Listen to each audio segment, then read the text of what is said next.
រៀបសួរអ្នកទាំងអស់គ្នាឃើញនៅដើមវីដេអូបាញ់មិញឃើញមានអ្នកបង្កាត់ភ្លើងផងមានអ្នកកាប់អាស័យផងហើយអ្នកអត់ឲ្យឆ្ងល់ថាធ្វើអីមានធ្វើអីនេះញ៉ាំនឹងមកធ្វើស៊ីពួកម៉ាក់មួយ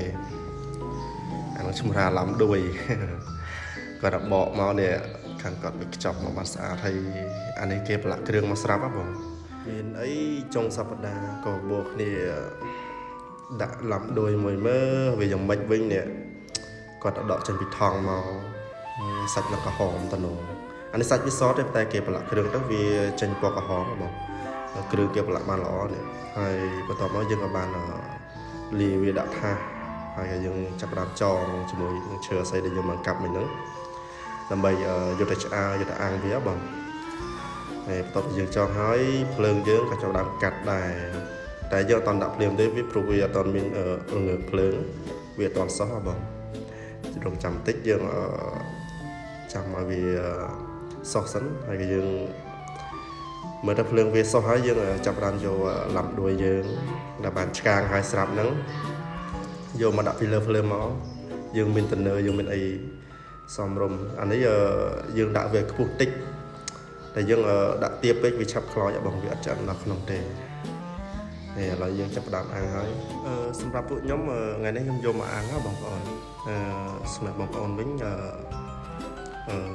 សម្រាប់សាច់កាពើបងប្អូនយកទៅធ្វើជាម្ហូបអីវិញណាបងប្អូនខ្ញុំលើអ្នកខ្លះគេថាយកទៅស្លម្ជូរគ្រឿងក៏ឆ្ងាញ់ដែរស្លម្ជូរគ្រឿងហើយ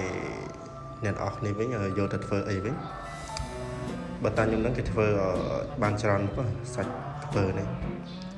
ហើយយើងក៏មានការធ្វើទឹកគ្រឿងទឹកត្រីហើយយើងធ្វើយកចំណុះច្រើនព្រោះយើងធ្វើការច្រលក់